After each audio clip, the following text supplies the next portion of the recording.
Everything is blap, everything is blap, everything is blap. BLAPCHAT, BLAPCHAT, BLAPCHAT, BLAPCHAT, BLAPCHAT, BLAPCHAT. Everything is black. Yeah. We're here. All right. So first of all, no sound effects on that. I want to try the no sound effects thing. Try it. Just for an episode. I feel we new got vibes. A new New space. vibes. We got a new space here. This is actually part. We're in my living room right now. It feels very YouTube-y in here. And very the homey. YouTube background. We got the filtered water. We have Berkey filtered water. Ultra filtered We don't play water. around in here, man. So anyway, welcome to BLAPCHAT episode 115. Josh? Yeah. Episode 115. I go by the name of Illmind, of course, and I'm here with my co-hosts. It's your girl, Perfection. Yeah. Yo, Atlas the Plug. What's Atlas good? the Plug, Perfection's here.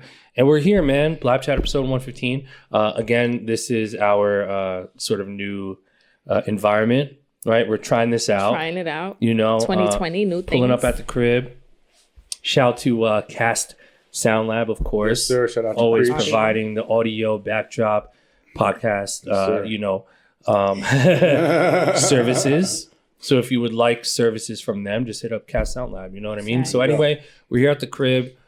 This is our first episode in a while. We did one episode in 2020, I believe, right? Yep. So this is our First second week. episode of 2020. We're ready in February.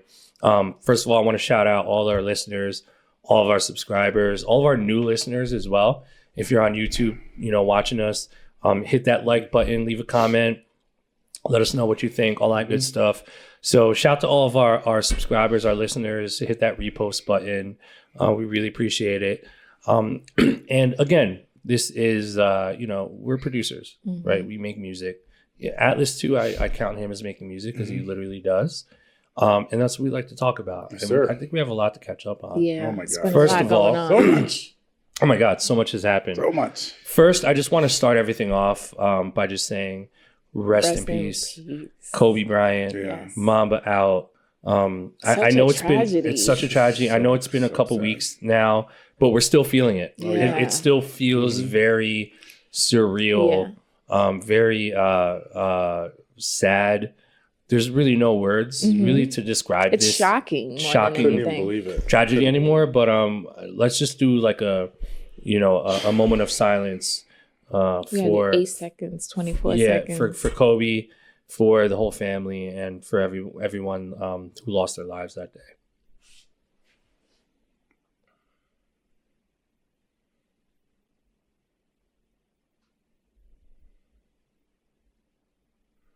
I mean, rest in peace, Mamba, and everybody who tragically lost their lives that day. Yeah, that Man. was sad. So One of my friends, Couldn't sad. believe he it. tweeted, he said that he averages about like 4 damn Kobe's a day. I'm like, me too, like 6 to 8 times a day. I'm like, fuck, Kobe, man. Yeah, it's Damn. crazy. It's just, It's unbelievable, Yeah. man. But hopefully, we can all learn from this in terms of just carrying on his legacy, being inspired. I've been seeing a lot of people talk about like the Mamba mentality and how it's a lot of like very, very much a thing of like focus and hard work and persistence. Everything he represented, like just is just so inspiring. Yeah. And when you combine that with like Nipsey's passing, yeah. obviously a double whammy for LA and for the world. But I think those two guys have such strong legacies and have done so much while they were alive. I think that we can all learn from what they're. So what do you guys think though in terms of like things we can kind of walk away with from both of those guys? Like what are some concepts, I guess, that you guys are kind of like inspired by or applying to your own life? We'll start with I think you. just, the concept of like working hard and like being the best you possible, and like doing everything you can to be that person, to be your best self, working hard, being dedicated, being committed, thinking bigger, and I think like that's the way to win in life. The way to be happy is to be your best self, work hard, dedicate yourself to everything that you do and what you're passionate about, whatever that is. And, I just look at myself and my progress in my life and where I'm trying to go, and I'm like, in order for me to get there, I do have to work hard. I do have to become my best self. I have to make changes, you know, really analyzing myself. And I think those two guys really spoke to what that is, like the marathon, you know, the mentality. And, you know, that's something that I'm really trying to like strive to apply consistently. Yeah. You know? Facts. What about you, Ad? I mean, I agree with perfection, you know, the work ethic, definitely. I mean, you know, Kobe was getting up 4:30 every day in the gym 2 hours to then take the helicopter back to bring his kids to school, then go back to the gym and then come back and pick them up from school. I mean, that, and also on top of that, not only work ethic, but ownership. Like when I think of Nipsey, I'm thinking of ownership. I think of being your own boss, like, you know, like owning your own, you know, I don't know if he owned his own masters or not, but just that kind of mentality of like, you know, being like working for someone cool, maybe you guys can partner up, but like not having anyone own all of you, you know what I'm saying? So I think that was something that I took. And you know what else I took from this too? I mean, I could remember as soon as I heard it, literally the first thing I wanted to do was call my mom. And just tell her I love her. And, you know, and it's funny because as I'm thinking about calling her, boom, my phone rings and she's already calling me, you know. So situations like that definitely make you, you know, realize what's important. You know, because it's hard. I don't want to say it's hard to realize what's important. I think we forget sometimes because we're so focused on, you know, everything that's going on around us. You know, there's so much going on throughout the day, you know, that sometimes it takes just those moments for you to sit back and be like, whoa. Yeah, we get caught up very easily in what we're doing because we're all on the grind. We're all, you know, working towards something. But I think it's very important to also reflect and think about, okay, like, look at how far I've come. Look at how much I have accomplished. You know, and the whole thing is true. You know, I have a feeling we're going to talk about Russ a lot this episode because he's been all over the place. Shout out to my boy Russ. Shout out Russ. But he's been on like a interview fucking spree right now, dropping gems left and right. And I think a lot of us can learn from Russ, whether you're an artist or producer, whatever you're pursuing, because one thing that he talks about a lot that I really resonate with is the idea of like feeling this idea of acceptance and feeling like, okay, well, after I win a Grammy, I'm going to want 2 Grammys. And then after 2, I'm going to want 15. After, you know, after having 15, I won't be satisfied until I have 16. But I think it's very important to reflect and look back and say, wow, like I have 15 Grammys, or I'm Grammy nominated, or I finally have a song that like a rapper purchased from me and I made money off of it. Like, I think it's so important to do that because like you can just keep going on this pathway and then you'll be like 50 and then look back like, damn, like, did I appreciate like life? Because once you're up there, 50 to me is still like still pretty young. Like, like I feel like Hove is still just getting started. His next chapter. But we'll say like 85, 90. Like when you're 85, 90, like you're pretty much washed. Right? No like disrespect. I mean, at that age, you're moving, but you know that's time to reflect. Slows down. Literally and figuratively. But when you're 85, 90, hopefully you look back and you ask yourself these questions like, man, like, did I do enough? Did I enjoy myself? What type of legacy am I leaving behind? You know, all these questions. And I don't think any age is too young to do that, to start doing that. You know, and I do feel like once you start to reflect on your progress, it allows for you to make better decisions moving forward because you're not really acting in desperation anymore. You're acting sort of like in the moment. You know? What do you guys think of that? I think you're absolutely right because what happens is, you know, when you're working so much, time just like goes by so fast. Like, and then before you know it, it's like, okay, you're progressing. And then you like forget about the little accomplishments that you've kind of made along the way where like other people are still like, yo, congrats on that. Yo, I seen you did that. And you're like, oh yeah, that's right. I totally forgot about that because I'm so busy thinking about this next thing I'm working on, you know? And you know, I forget where I heard it. I don't know if maybe you said it, but you should write some of your accomplishments down somewhere. Yeah. Where like once in a while you're looking through and you could see, I'm like, yeah, that's right, I did that. Or like put them up on a board, like, like put the accomplishments that you've already done, and then make a line. And then on the other side, on the blank side, accomplishments you want to, short-term and long-term goals for you to reach in the future. And then you start moving those to the left side. And then you just keep knocking them down, but you're doing it one at a time, And the crazy thing is sometimes you can do something and not even realize you did it. I don't know if that makes sense. You know what I'm saying? Like, because you're so work, and you're really doing it, but you don't see it. You don't appreciate it. You don't appreciate it too. And the most successful people I know, like Ill and others, like Cruz and all these guys, and it's like even the biggest actors in the world, they still feel like, yo, do people fuck with me? Like, you know what I mean? Yeah. I think I'm all right, but like, I don't know. I feel like I got to really work because I'm not really sure if the world likes me like that. Yeah. And this could be someone as big as I'm not saying Jamie Foxx says that, but someone as big as that. Like, they're always that little kid from high school that was insecure, that was trying to be somebody. Listen, everybody and then they become that person, and you still feel that way. I think everybody feels that way. I think that's just a human thing, and I think also when you have really big goals and you've already done big things, and you have so many people that are constantly looking at you and your progress, right? Like people judging you and your progress. Yeah. You start to question yourself, or you start to try to analyze where you've been, where you are, and where you're trying to be. Right. Like even with me too, there's times where I'm like, man, I can do so much more. Right. And I get frustrated at that. Mm-hmm. And that's true.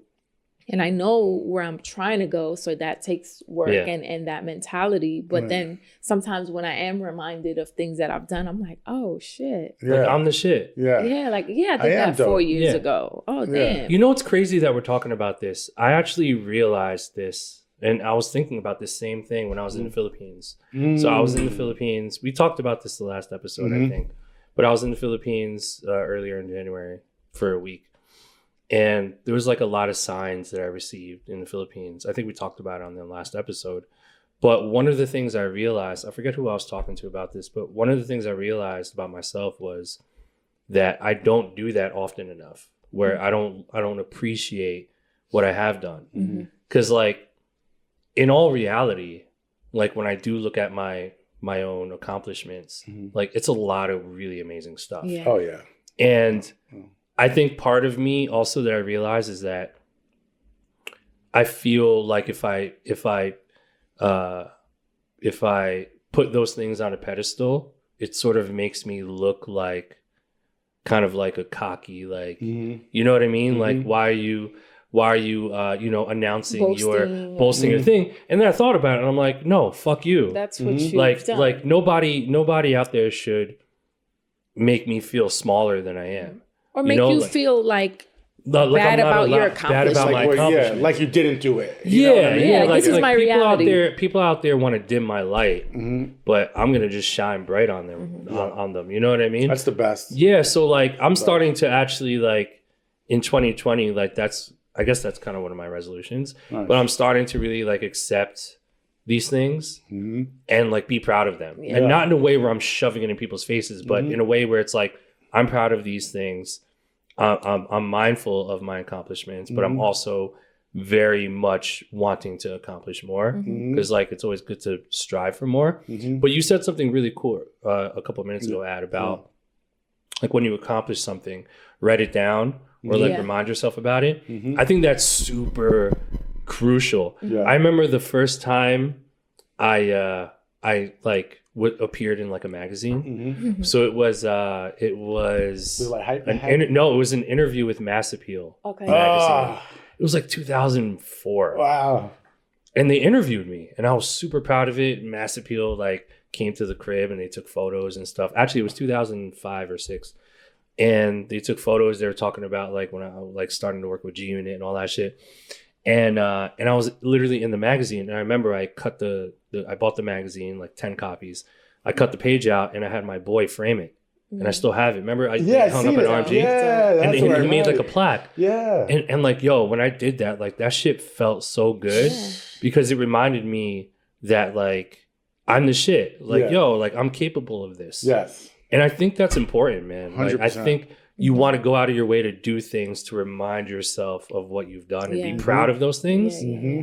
But then also like understand, like, yeah, of course, like you can do both. You can have that hunger to want to do more, but you can also sit back and be like, yo, I'm also the shit though. Like I did this, I did this. Like, yo, you know what I mean? I feel like you need that. You do, Like bro. you need to like, be humble, you know, have humble pie and all that stuff. But like, I feel like you really got to deep down inside be like, yo, I'm a fucking monster. Like I'm the fucking shit. Like you ever see that clip with Diddy and he's on the phone and he closes the deal and he slams it. He's like, I'm a fucking beast. He's like, I can do anything. I can do whatever. He's like, what's next, bro? That's how I be feeling sometimes. Like I wake up and I'm like, yo, I'm fucking going to kill today. Like, what do we have to get done today? Who do we have to call? What do we have to line up? I feel like that when I'm like in certain rooms. Like I'll be in certain rooms. And I'm like, Me too. It's, I really, whenever I'm around Ryan Leslie, that I'm like, I get that Ryan way too. You know what I mean? His like, energy is infectious. Ryan is great. He recently had he did like this wealth plan event where he was talking about like he has like kind of like his investment portfolio that he gives you if you subscribe to it, where you can see like the breakdowns of everything that he's doing with like investments, just so, because he's basically saying like, you know, financial literacy is something that is not really taught in schools and shit like that. So, you know, he had a conversation with someone else about like how to invest in 7 different types of income that you could have. And it was really interesting. And the way I found out was because this singer-songwriter that I'm working with, I guess they told her about it. She's like, you should come. I'm like, oh, Ryan's a homie. Like, duh. So he's like, are you, you know, she RSVP for us, and then he texts me. He's like, yo, you coming? I'm like, every time he texts me, like, even if it's like something random, I'm like super grateful and appreciative. And I'm like, wow, Ryan's really texting me. You know what I mean? And like we went and I saw his assistant Lee, which I'm cool with because like they still book at Engine Room and I help them with that. And then he's like, let me take you to the green room. And Ryan's like just so welcoming. He's like, yo. He's the best.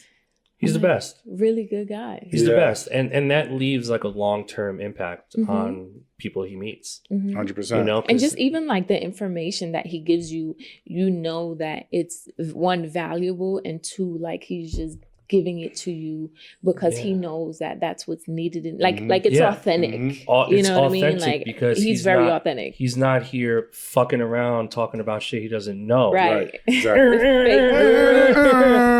The fake guru. Let me say, like, we can do a whole fucking episode once again about fucking YouTube. Even though this shit looks like YouTube, like, motherfucker, listen, we're not even gonna get into that. Anyway. I did want to read this one thing that I read.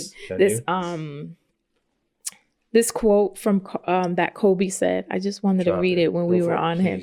It was really interesting for me because I was like, damn, it just showed me like the work ethic, and it made me realize what I'm doing with my 24 hours.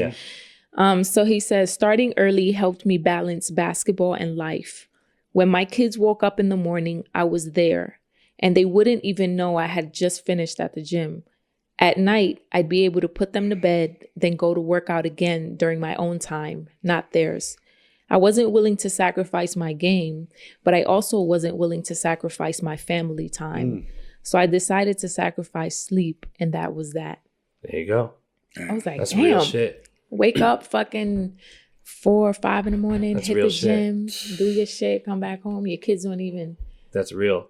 That's real. I'm so glad you brought that up because I actually did like every so often I'll do these like private video chat group chats with my Illmind Platinum Club members, which by the way, if you want to become a member of Illmind Platinum Club, just go to illmindproducer.com.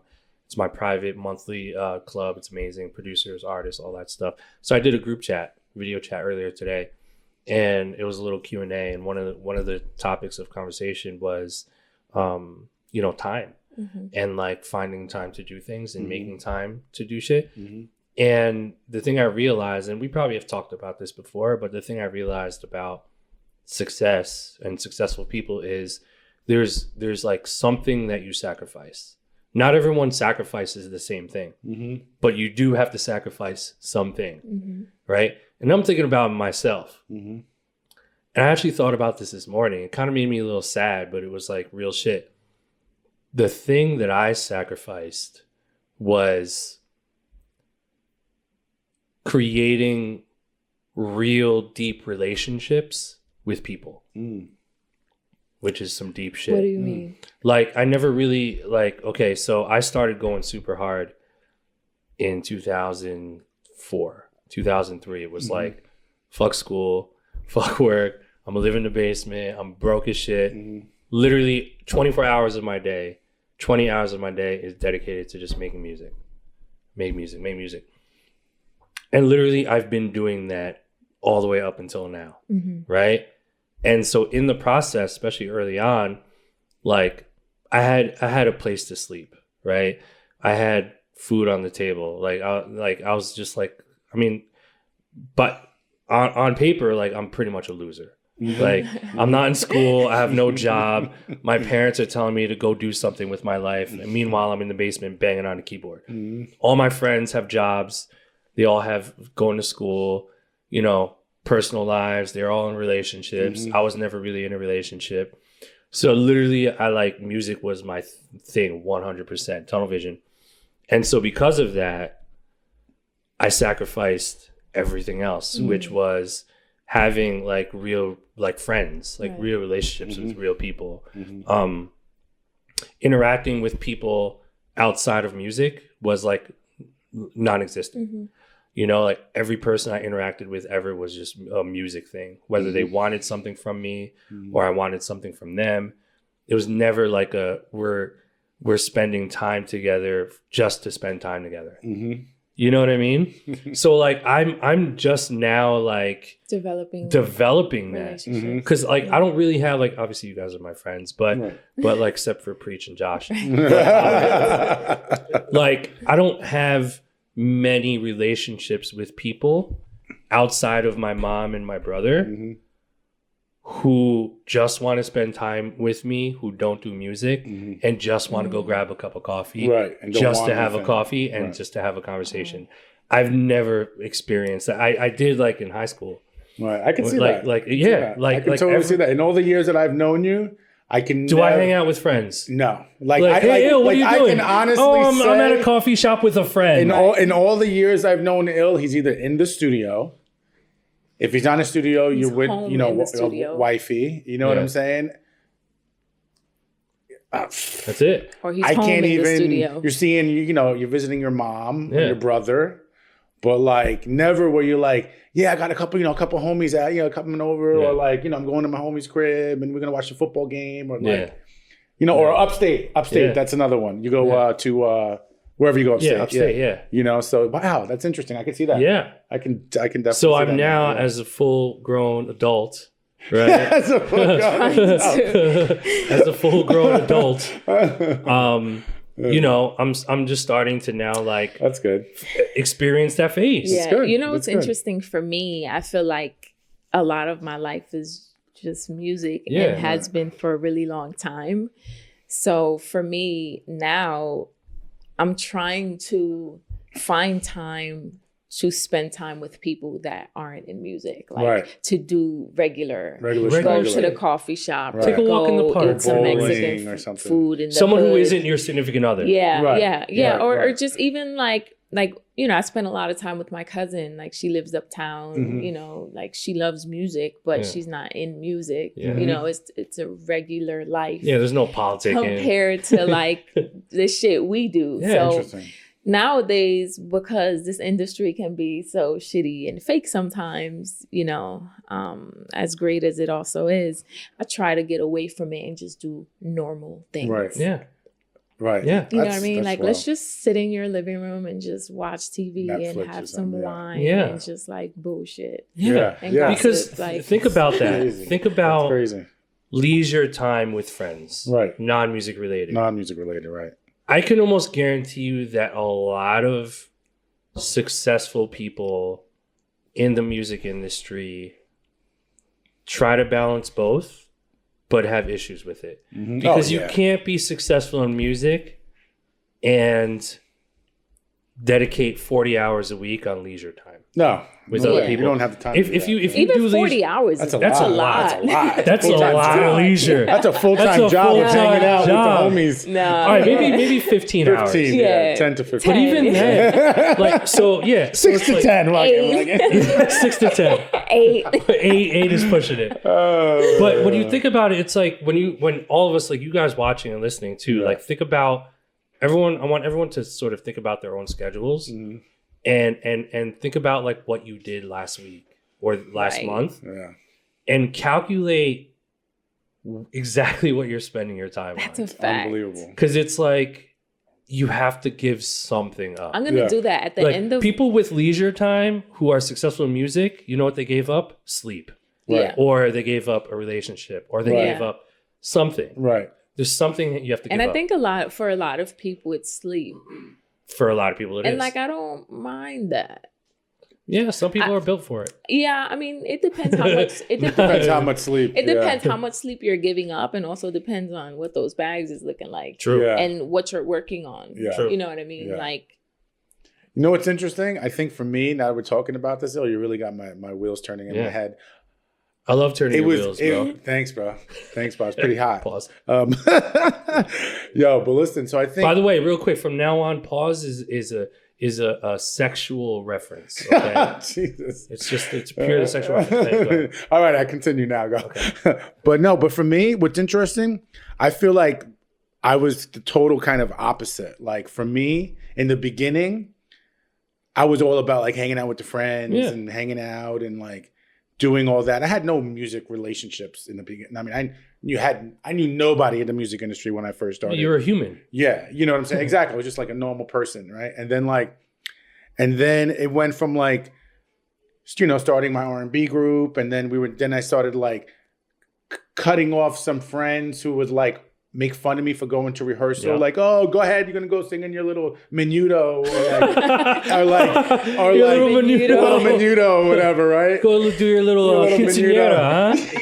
You want to do your little quinceañera? your little karaoke. Singer, your wedding singer now? What are you doing? Karaoke. Your little you kids on the block or whatever, right? Quinceañera. Little NSYNC vibes, Your right? little choreography. You know what I'm saying? So then I a little tango. So then I was like, you know Macarena. what? Fuck you. Like I cut them off. Yeah. So that was like one group that I kind of cut off. And then I've kind of found that the more serious and the more connections I was kind of getting in the music industry, the more friends I was cutting off. I know that sounds really weird, but it's just because they wanted to do, I don't want to hang out in the park and drink 40s and smoke blunts all day. Yeah. Play handball. Yeah. I mean, and play handball. Yeah. Would I love to do that? Yes. Like I love playing handball. Such a luxury. You know what I'm saying? But like, I'm not gonna do that. You know what I'm saying? Like, smoke blunts and play handball. hang out on the corner by the bodega. Like, you know what I'm saying? It's like, come on, I'm just not doing that. I don't want to play PlayStation all day. Yeah. I don't want to play Madden all day. And no offense to people that do. And Whatever. I used to do that. Yeah. I used to go to my homie's crib, and I literally from like 12 noon till 8 o'clock at night, we would just play video games. Yeah, I feel that because I have like one of my really good friends. She's still a good friend, but there was a point where I wasn't that busy in the music. Like I was doing fashion and music, but kind of like trying to go full time with everything music. Yeah. And like we were super cool. She has kids, so like you already have that factor where I don't, and then like I just started getting busier. I started being more in the industry, moving around. And then I remember she made like a comment that like one day she's like, oh, what are you gonna do this time? Hang around Beyonce and Jay-Z. Right. And I was like, exactly. That's the hate. Yeah. That's jealousy.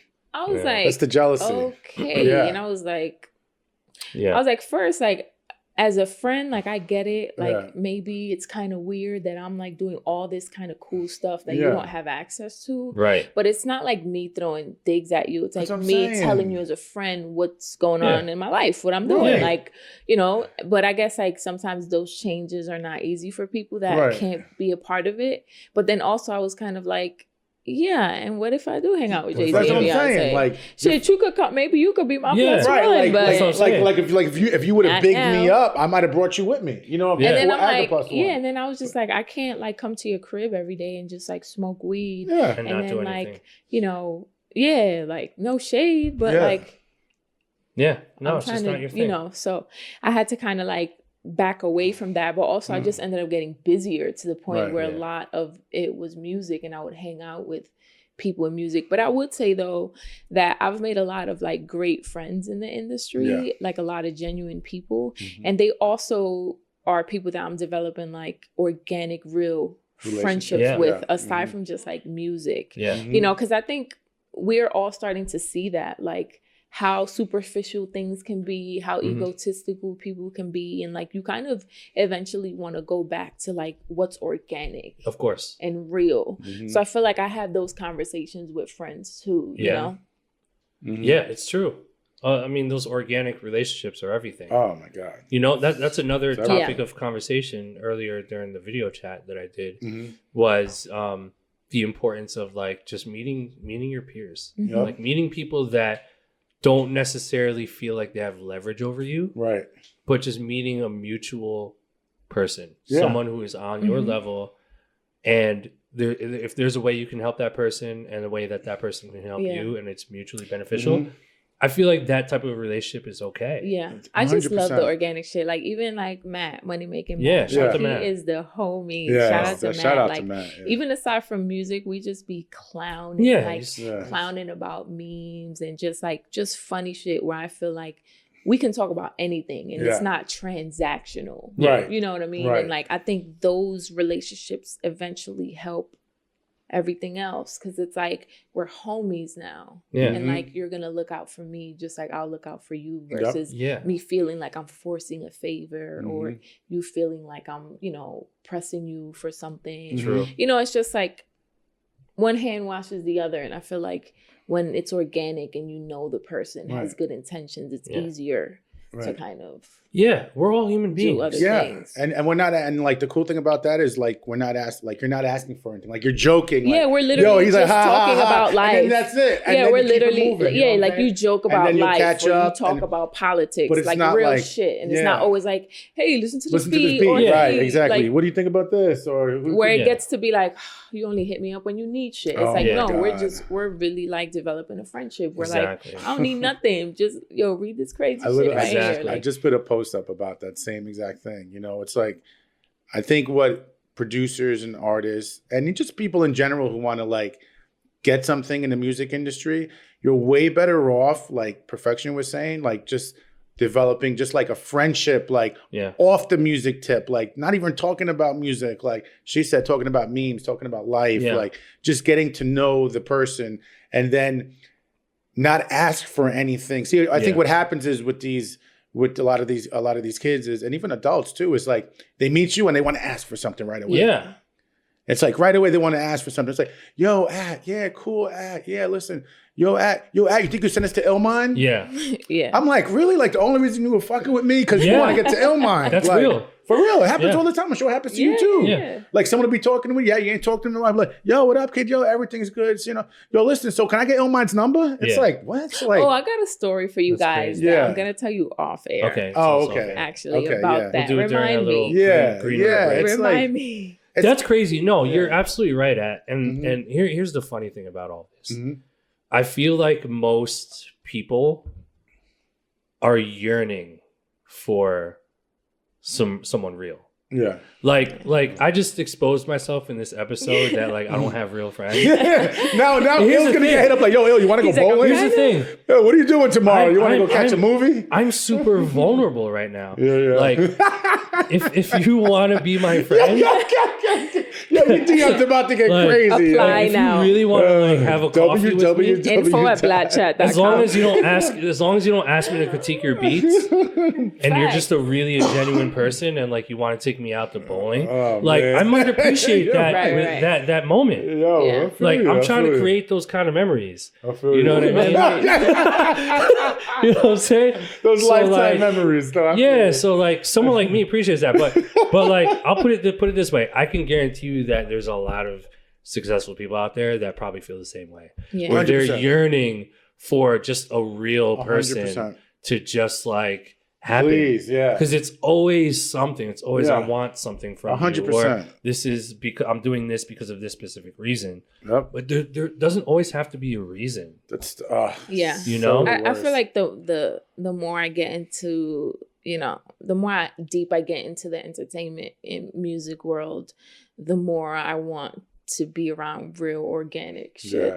Even, you know, in LA when we were out there, you know, I did Grammy weekend and it was cool, but I went to a lot of the parties and I was just like, me too. I did the same thing. I was like, for me, the parties for were me, like, it was underwhelming. Yes, you know, me too, been there, done that. It's cool, but like it wasn't anything exciting for me. Right. And then like when the whole Kobe thing passed, it just like made it worse. It just like, one, it drained the energy and the spirit out of LA. Like you could feel it in the air. And that was like Grammy Day. Nobody gave a fuck about the Grammys, you know. And like I just felt like I want to go home. I was, and I never felt like that in LA. Like I was like, kind of want to go home. Me too. I'm ready to get out of here. I'm ready to be around like family and friends and just like chill and like lay low and be around real shit. Exactly. Same shit. Exactly. And like I think a lot of people, you know, once you get used to a lifestyle too, you know, and you're around like ego and, you know, all of those things, you want to just develop organic, real relationships where you could just be you and you know, just talk about shit that doesn't feel forced. Right? Like talk about shit that feels like a transaction. Yes. Right. Like you said. Yeah. Like everything is a fucking transaction in our industry. Yeah. You know? You know what's funny? So I'll bring up Russ again because he brought this up too. Shout out to Russ. Shout out to Russ. How many Actually, records I'm you got idiot. on that album? We got 2 joints. Two joints. We got 3. Civil War don't count. That's number 3. But shout out to Russ. Yeah, I did 2 on there. Shout out to Russ. Matter of fact, like though, Russ. 2 days. Quick Russ. side note: 2 days before Russ's album came out last week, me and Russ were in the studio out here in the city, and we recorded 2 more songs. Dope. This dude is a fucking beast. Yeah, he was he laid down a vocal reference on track number 1, and the first melody that came out ended up being the hook, and it was fire. Like he's just so fast. Yeah. But anyway, so I need a Russ joint. Send you a couple. Yeah, couple bro. Things. Well, listen, he's always recording. He played me like 50 songs, not 50. Yeah, but he's good. He played me a bunch of songs that were unreleased that are all fire. Yeah, he's awesome. So he has smashes. But anyway, so we were talking about, and he was talking about in one of his interviews about showing love. And I do think, in addition to like what we were saying earlier, like yearning for something real, I think also too, people that are successful or people that are working towards success, all of us, a big thing for us that keeps us going is validation. Acknowledgement. Yeah. I think acknowledgement is very underrated. 100%. Even people that say, oh, fuck it, I don't want a Grammy. Like, no, you want a Grammy. Yeah. Deep down inside, you want to win a Grammy. Even through all the politics and all the bullshit, whatever it is, like, you're not going to say no to a fucking Grammy, right? Because that gives musicians something to feel validated and also 100%. Work towards, which I love. So that being said, I think that all of us are looking for validation from our peers. That's what the Grammys is. It's all peer-to-peer voting, right? And so Russ made this really great point. He was saying like, yo, I realized that like it's okay to show love. Right. Yeah. It's okay to show love to your peers. Like give people their flowers while they're alive so they can smell them. You know, and I think the NIPSEY and Kobe thing also taught us that too. It's like, it's okay to show love to people while they're alive and to do it with no intention or expectation. Like, and it's free. Yeah. You know, so like, that's real shit. Like, you know, and I'm like realizing that too, that like inspired me. So like, I'm going to start doing that. Like, I'm going to start showing love. I realize that too, because I feel like a lot of people don't show love because they feel intimidated. You know, sometimes it's intimidation, it's jealousy, sometimes it's ego, pride, you know, and I realized that, and I started to be like, you're dope. That's cool. Exactly. Congratulations. Keep going. Good job. You know what I mean? Like that doesn't hurt you. Because think about it. Like how does it win? Yeah, what type of negative effect do you Like, experience? What do you show love? Right. Yeah. Like, what are the exactly? And then you have to realize also, you have to be real with yourself and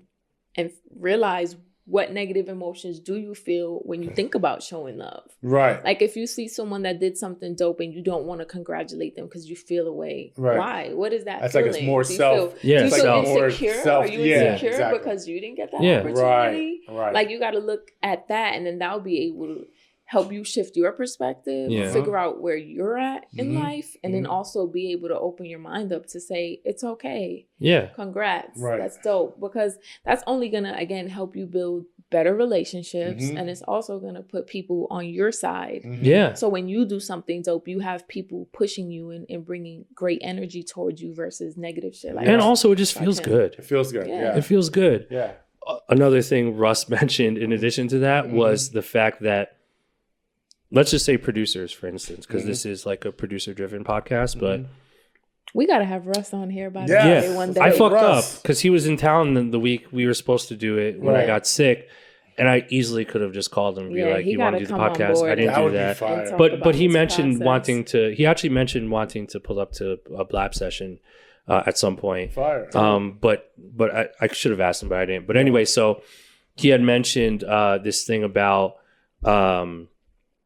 showing love to people, but then like, how does that like that make you feel? You know what I mean? Like, how does it's a win-win situation all across the board when you show love, and every single person is waiting for it. Oh man. Like we're all waiting to be shown love, like whether we like it or not. Like this is not me, like, you know, well, fuck it, I don't have to justify myself, but like I know that there's producers out there that are like successful or at a certain level that are waiting for me to comment and tell them, yo, that shit was fire, bro. Right.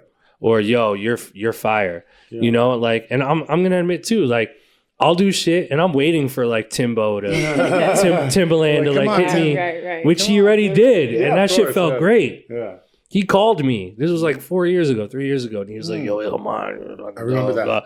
But like, you know, he'll leave a comment every so often, like fire emojis, and I'll be like, "Oh my god, that feels so good." Yo, that Timbo just showed love, and then you know, John Mayer liking certain pictures. I'm like, in our DM, I'm like, "Yo, bro, fuck, man, appreciate you, man. What's good, man? What do you do? What are you up to?" It just feels good. So we need to show love to each other, man. Like, regardless of what level you're on, like, it just feels good. And you know what I realized too is like, I was having this conversation the other day where, you know, we're constantly like our culture, our community, you know, our industry, we're constantly pushing this like unity, come together, work together. And I feel like a lot of people tend to have those conversations when tragedies happen, you know what I mean? More so. And I think we need to shift that.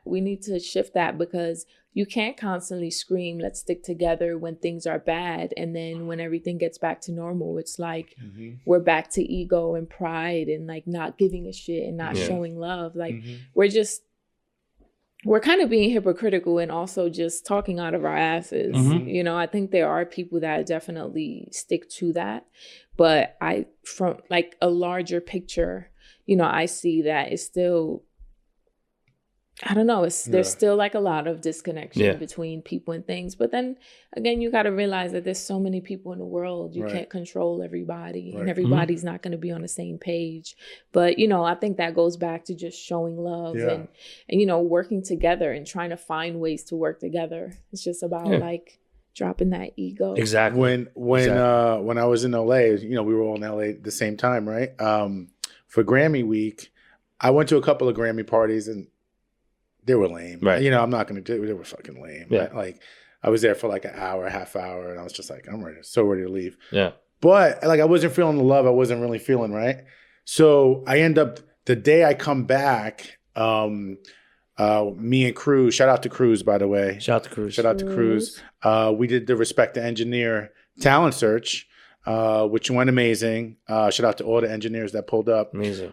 But what was cool about it is, when I showed up, all these engineers, at least 90% of them, came up to me individually and was like, yo, fucking love BLAPCHAT. Yo, BLAPCHAT, thank you. Like, BLAPCHAT, you guys helped me so much.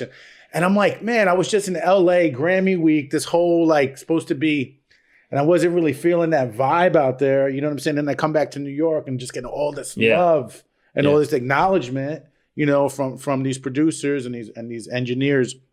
And it's like you were saying earlier, it just feels good. You know what I'm saying? It just feels like I have no problem. And you guys know I'm very vocal. Like I have no problem calling someone and asking for something, or like seeing someone and like giving them the roses, you know, whatever, you know. And I do it all the time. If I see someone that I like look up to and I see them on the street, I'll be like, yo, I'm not going to hold them up all day. I'm going to keep it short. I'm going to keep it sweet. But I'm going to be like, yo, respect. I really like your work. Exactly. And then I'll keep it moving. Here's the issue, though. I'll keep it moving. Here's the issue. The reason why people don't show love is because they treat this like it's a sport. Yeah. Right. This is where we all got each other fucked up. Right. Right. Mm-hmm. So here's the thing. In the producer world, it's all this is like a sport. I have to be the best. Right. Blah, blah, blah. And this applies to rappers too, whatever. Yeah. But just music production in general. We're all thinking this is a sport. And in sports, like in basketball, you're against each other. And there's only one winner. Right. Right? There's only one winner, right? There's only one champion who brings the ring home. Mm-hmm. The thing about the music industry and about being a rapper or a producer is that, and another speak of the devil, Russ, I was having a conversation with Russ about this in the studio, was that the music industry, being a rapper or producer, is nothing like sports because there isn't just one winner. Yeah. Everyone has their own arena. Mm-hmm. Everyone has their own team. Fact. And everyone can get the same ring. It's hard. Literally. It's hard. Like so if you're looking at it like a competition, like there could only be one winner, you're wrong. Like when you look at the top 10 Billboard, the shit changes every week. Yep. Things just flow. People just, we all coexist. Right. And so when I look at the producer community, I'm like, yeah, that's true. You know, like there isn't just like room for one winner. Like we can all win together. Yeah. You know, and so that being said, it justifies the whole idea of showing love because, you know, we're all rooting for each other because we can all get rings all at the same time. And you guys see it time and time again. There's a lot of us getting multiple rings. Yeah, sure. And that's what it is. Yeah. You know, dude, what's interesting, if you look at the top 10 Billboard, you could look at the top 100, the top 1,000 Billboard. It doesn't matter. Every record is collabs. Yeah. There's multiple producers. There's multiple writers. That could be one singer, but rarely are you going to have a Russ, you know, where like he produced it, he wrote it, he sang it. And that's the fact that he does that always blows my mind. That guy's so talented. Yeah. He's fucking amazing. But like every record you're going to look at is multiple collaborations, right? Multiple producers, multiple writers, maybe even, and so like that's why I always tell these youngins, I'm like, you got to find, and we say it all the time, just find other producers and artists to work with. Like they'll be pushing your stuff while you're pushing your stuff. So now it's like a two-headed monster instead of just you trying to push it with your manager. Now their team is trying to push it too and get placement. So like the more producers and artists that you're working with, it's only going to help your chances at the end of the day. You just got to get in these sessions. You got to like, you know, don't try to just get the Drake placement. Yeah, Drake placement is great, but Drake has his 40s and, you know, Hills and all these guys that he goes to. Like, it's going to be hard. I'm not saying you can't, but like like when Drake and 40 first met, they weren't like Drake and 40. Like they were just two kids just trying to like figure it out and make music, and they liked their vibe and they kept building together. So why can't we do it? We can. Yeah. You know what I'm saying? So you just got to go find the next, you know, for lack of a better term, I keep saying Drake, but like there's other artists out there that I think about artists like I know artists, you know, like Westside Gunn and Conway or like Dave East and guys that I remember them years ago when nobody knew who they were. Right. Derringer was right next to Westside Gunn and Conway. You know what I'm saying? Like the whole Buddha time. and Grands, they were with Dave East. You know what I'm saying? My Cuz, they were with Dave East. You know what I'm saying? So it's like they had their little crews that they were already kind of clicking with, and they found and they came up together. So it's like, don't always go for the big guns and think you're going to get that big artist. Yeah, you might. your manager or a lawyer might have a relationship with them. That's cool, but go find that young talent that's in your neighborhood. They're out there because they're going to be the next things. Like when Mo Weez found, and Malik with A Boogie in the deli, and he heard A Boogie on SoundCloud, and was like, "Yo, you're that A Boogie kid? Yo, I like your stuff, man. Yo, I got a studio right down the street. Boom!" And all those tracks they recorded now, multi-platinum plaques, all of them, every single one. You know what I'm saying? Then like that didn't happen from Mo Weez just trying to, get them. He like, yo, he found this young kid. He heard I liked his sound, and they built together. And that's like what I think what people are missing these days. Is like you got to go almost like a rock band. You got to go grassroots. You know what the problem is at? You know what the problem is? Technology? The reason why most people don't do that? Because, and I'll speak from the producer's perspective. Producers want to get paid up front. Yeah. Right.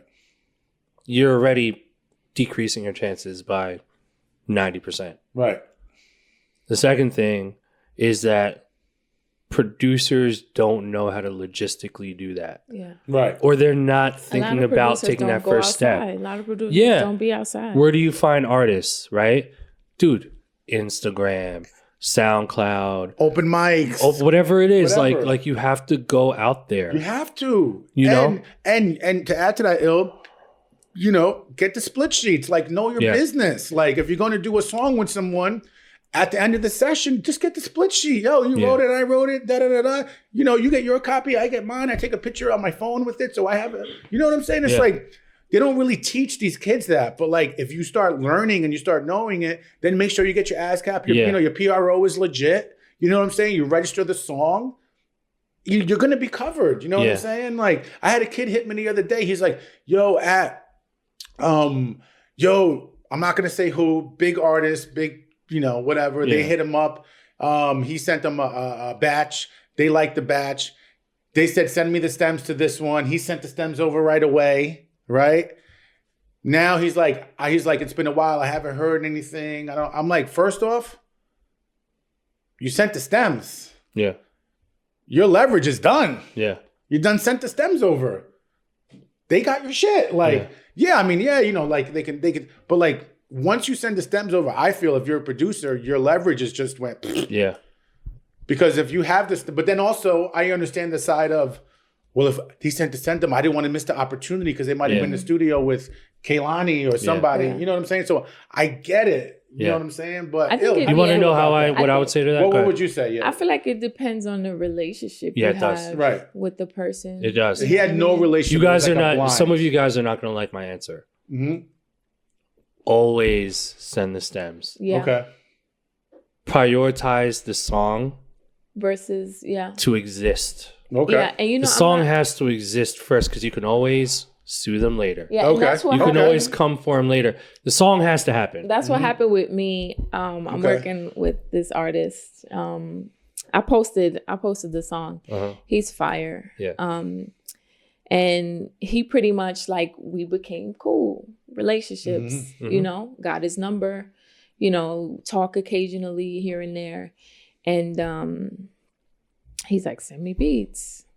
Text him the beats. Like I'm getting to the point where I'm texting you beats. I'm not sending your manager beats. You know what I mean? Straight. Like that's what I want to do, because kind of like what you said and T- said before too, is like nowadays it's better to be in the studio with the artist to know like they're gonna get on that beat. Because a lot of people email me. Right. Like depending on your relationship, they'll prioritize shit too. You know what I mean? How many people aren't hitting their email? So I'm like, I'm texting you these beats. It's like 2, 3 in the morning, boom, boom, boom, here. He's like, fuck with this. He's like, I like this one. He's like, can you speed it up? So I speed it up. He's like, try it this tempo, try it that tempo. So it was already a thing where he was clearly interested and he wanted to record at that moment because he wanted those changes then and there. Yeah. So I'm speeding it up and he's like, oh, can you bring the synth down? Can you this and that? I'm like, I'm going to send you the stems. He's like, easier. Yeah. So he like got the stems. He like arranged it different way, did what he did to it, sped it up, did some other shit.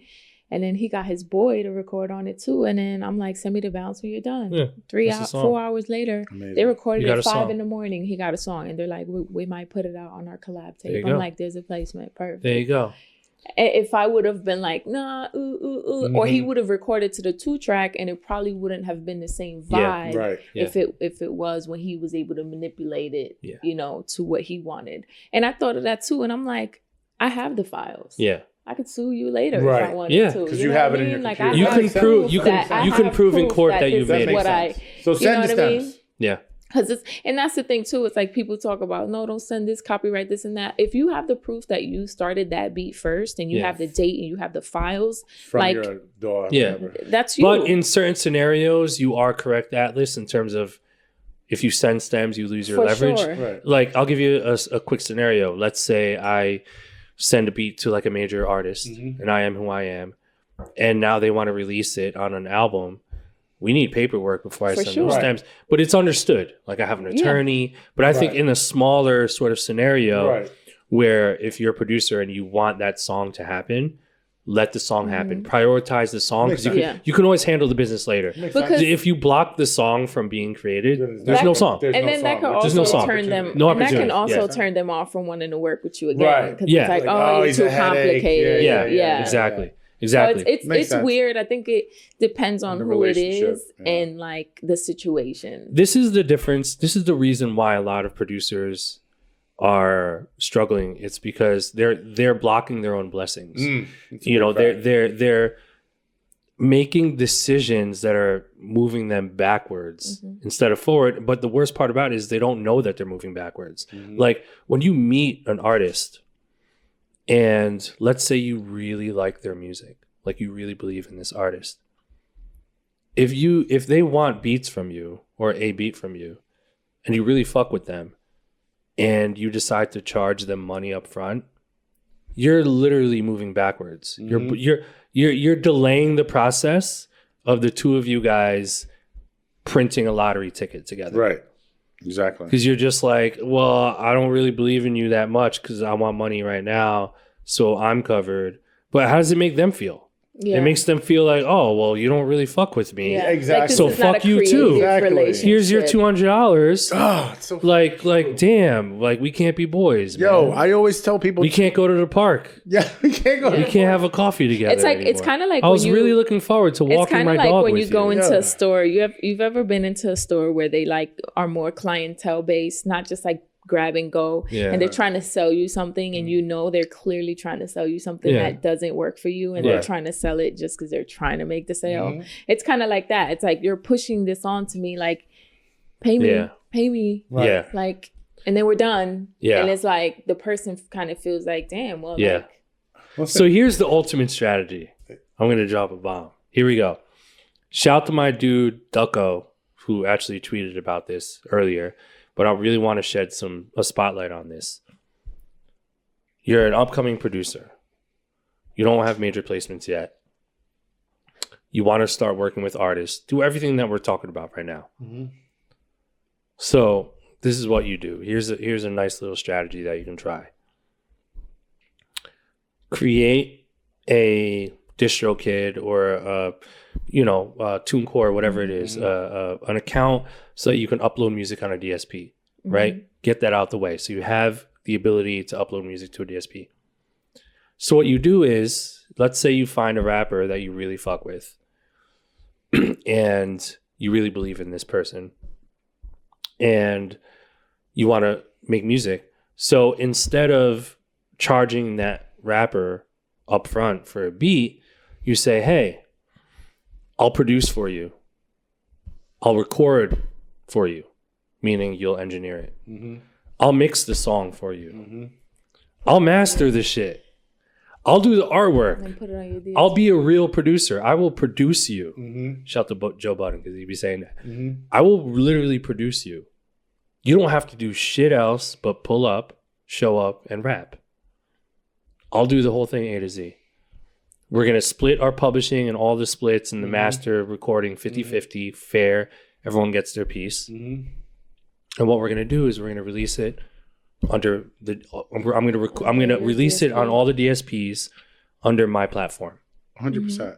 Under my platform. And we're going to keep track of all... We're going to keep track of all the streaming revenue. You're going to get all of your splits the way you're supposed to. The same way as if you released it under your DSP account and you would hit me with my split.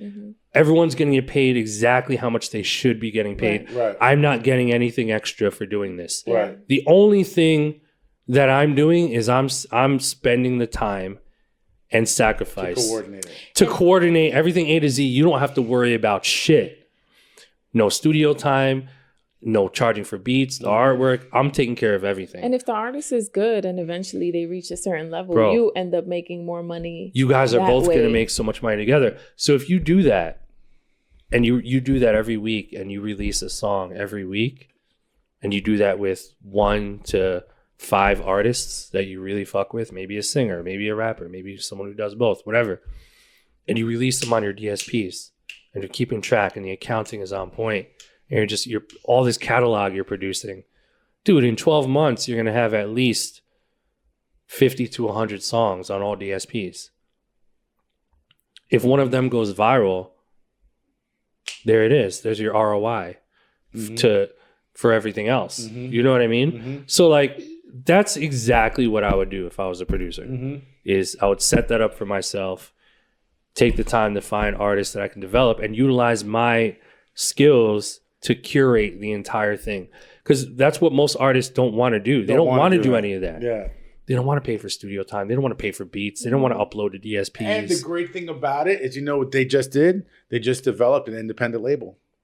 Pretty much. You pretty much you guys are a crew. You're an independent label. You have the artists. You have the tracks. You're on all the DSPs. You're releasing out multiple projects per year under each artist. Under, you know, blah, blah, blah records. Bro, if I was a rapper and a producer approached me about that and I really fucked with that producer's beats, I would do it in a heartbeat. 100%. I'm not going to 50-50 split. No offense to BeatStars, obviously, because I fuck with them, but I wouldn't have to go to BeatStars anymore. To lease beats.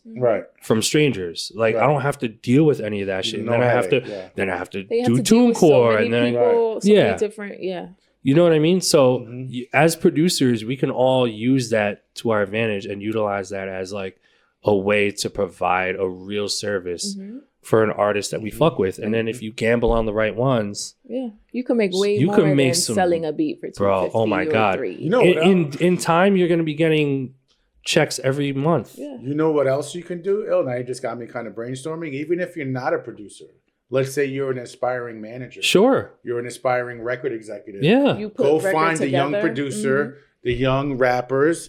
Say, yo, I'm going to pay for the studio time. I'm going to pay for the graphic. I'll pay for the music video. Don't worry about all that. I want you guys working. We're going to put the stuff out and we're going to split it 3 ways. Yeah. Make it as easy as possible for the other person. Is that weird, though, for a manager to split the publishing 3 ways? Because publishing normally goes to the artist and the producer, right? Yeah, I mean... So would that be like... I mean, I know like Diddy did it and, you know, he did his whole like... Yeah, I mean, look, so, I think the rules are changing. I think everything's case by case. Listen, if you're paying for the videos and you're paying for the studio time and the graphic... You got to get your money back. You got to be compensated. So I think that would kind of make sense if you're doing that. You know what I'm saying? Yeah, it just depends on There's no rules to this. No, you just, you know, whatever works. Interesting. That's pretty. But I mean, that's like a good point. And honestly, like, I'm gonna like start doing that. Yeah. You know, I should have started doing it, but I technically can't do that because I'm under your situation. I'm signed to this thing that I haven't even announced yet. Right. Still waiting on that. But yeah, these things are in the works on like another level. Right. But like literally, if I was in that position, like that's exactly what I would do. Also. There's this we were just talking outside about the LA thing, the LA strategy. Oh yeah. Oh, this is genius. Yeah. When you go to LA, guys, if you're a producer and you want to get some work done, this is all you have to do. Artists in LA want to pull up to a studio and rap, just like any other rapper. If you're a producer, you go to LA, rent out a studio space for 8 hours or 16 hours, whatever. And then just have rappers come through to the studio. Smart. And pull up and just record shit. So smart. You know what I mean? Because the thing about artists in LA and really anywhere is the first thing they'll ask you is, oh man, you have a studio? Or like, I can't really record at the crib, or I don't have a studio. So you just solve all the problems for them. It's like making it easier for the other person. Just be like, yo, I got the studio from noon to 8. Pull up at 1. Just pull up. I'll be ready. I got my engineer here. I got a hard drive full of beats. The studio's already booked. You don't have to worry about shit. All you have to do is show up. They're going to show up. And if they don't show up, fuck them. You know what I mean? And you get one at 1, 1 at 4, 1 at fucking 7. Or you just cook up. Just cook. That's dope. Or you just cook up. Yeah, just make it easier for them. Invite some friends, collab. And yeah. So there's a lot of things we can do as producers. Like we can really take control of the situation, take initiative. And you could even have meetings and play your beats for people. So many things you could do. Be like an A&R come through. I do that shit all the time when I'm in LA. My last trip to LA during Grammy week, I stayed in the studio. I did a 24-hour lockout. Shout out to my guys over at Neighborhood Watch. I just invited mad people. And sometimes they crossed over too. You know, my man Gashi pulled up. And then there's this amazing artist I'm working with named Sinead Harnett. And she was just coming in while Gashi was leaving, and that cross-pollinated. Right.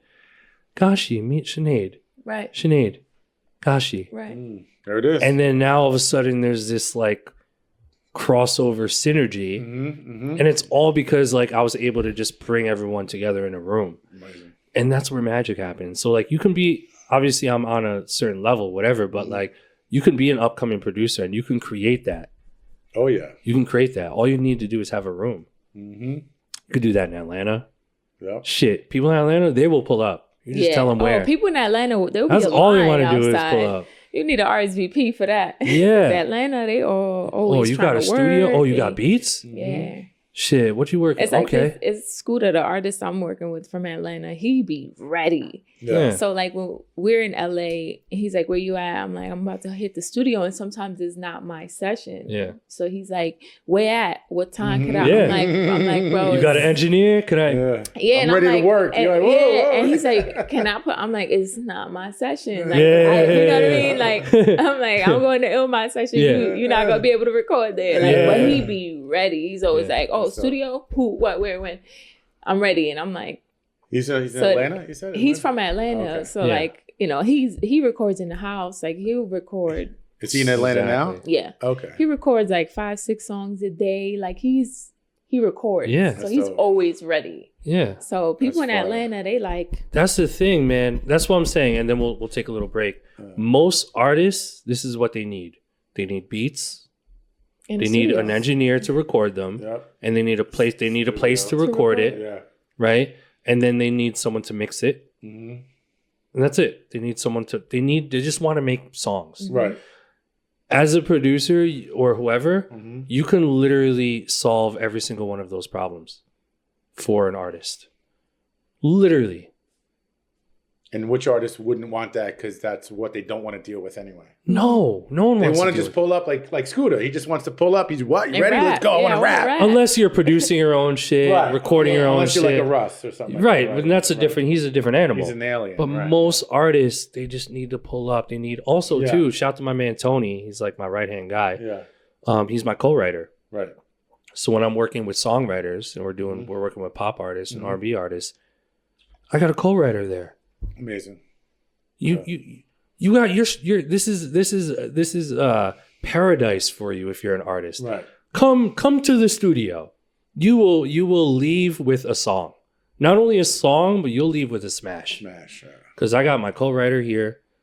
If you need ideas, we got plenty of beats. I got my keys guy over here, the best engineer in LA. Shout out to Shan. Yeah. We got a crazy studio with the big ass fucking speakers.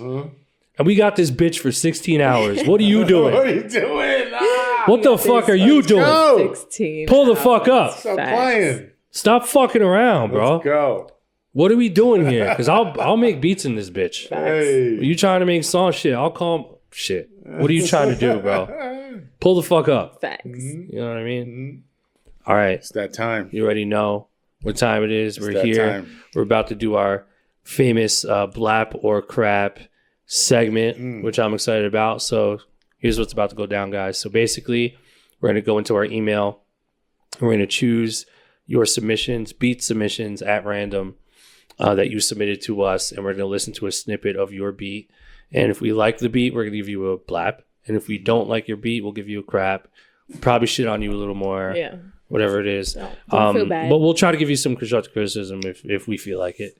Right. So if you want to submit to this segment, all you have to do is email info@blaporcrap.com. Oh, I'm sorry. info@blapchat.com. BLAPCHAT.com. Email subject line blap or crap. And Josh, you can put that in a little ticker tape on the bottom. Are we also using that email for your friendship submissions? Send your resumes, headshots. If you want to, take me out for coffee, and not talk about music, your LinkedIn account. If you want to listen, if you want to be a creep, you can be a creep. Okay? Brown is in your mouth. So info@blapchat.com if you want to go, have some coffee with me. So anyway, yeah. So submit your track. Submission number 1. Here it is. This is by Subject Beats. Here we go.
Subject Beats.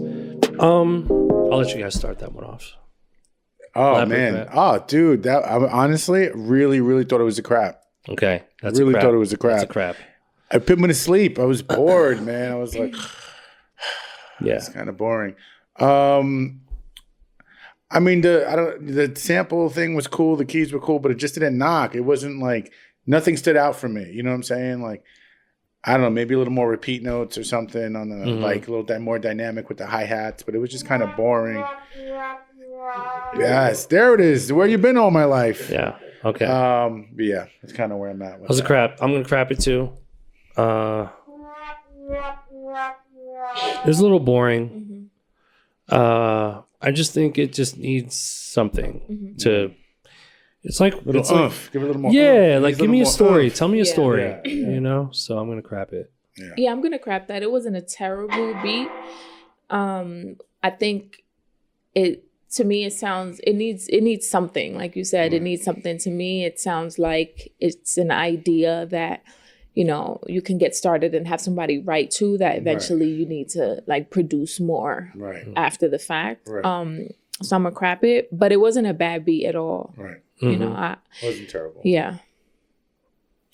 All right. Our next submission is by Eric. I'm doing government names. That's so funny. Eric Asatrain. Sorry if I butchered that. But this is Eric, and this is called Good Day.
So that was by Eric.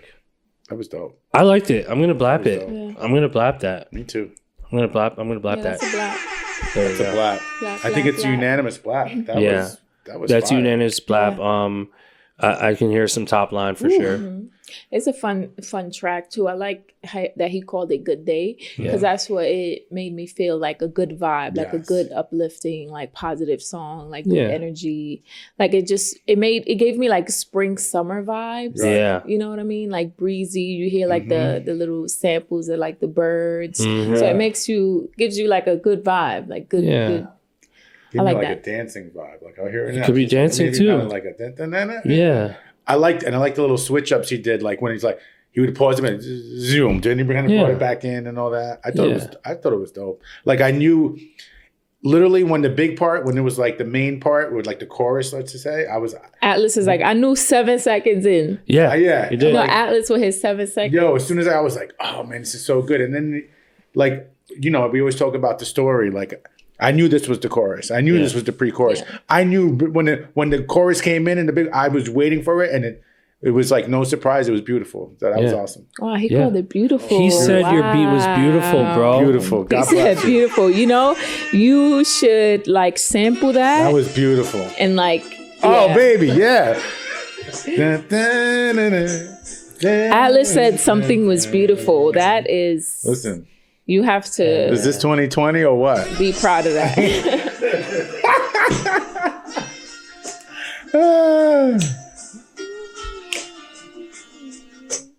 That's it. Leave it on the climax. That's beautiful. Good job, Eric. Wow. Yeah, that was dope. That was a good refreshing. beat. It was Yeah, refreshing. I would beat. play that beat for someone who just wanted to be my friend. Yeah. There you go.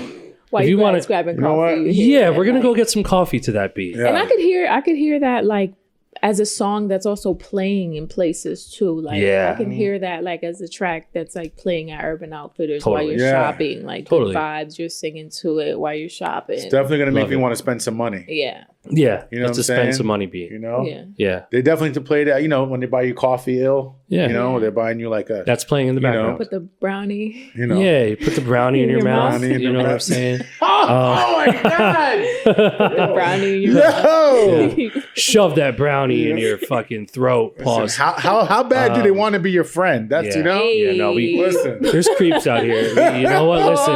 How bad do they on wanna that. be your Yeah, friend? yeah. That's What are you willing to do? It's a very slippery slope right now. I think you should put that in the submissions. It's when you very, email. very slippery. Yeah. Listen, guys, that was super fun. If you want to submit to Blap or Crap, this segment, again, all you have to do is attach an MP3 or send us a streaming link to info@blapchat.com. Email subject, Blap or Crap. Love it. Really cool episode, guys. Yeah. Fun. That was awesome. That was great. Fun. Episode 115. I think we talked about some really cool shit. And again, shout to all of our subscribers. If you're a first time listener, welcome to the podcast. Shout to all of our YouTube watchers, our Apple Music listeners, SoundCloud, all that good stuff. Shout to you guys. Leave comments. Yep. Follow us on all social media at BLAPCHAT. And we will see you our next episode. Get it. Hit us up. Shout to all the producers. Shout to all the artists aspiring, working on your craft. Keep going. Don't let them stop you. Mm-hmm. Can't Just stay stop, on the won't path. stop. Provide value. Facts. I think that's All what day. it comes down to. Mm-hmm. Signing off from the Blap crib. Facts. We're out of here. We're going to do this again. Later. Peace. We out. Peace, peace, peace.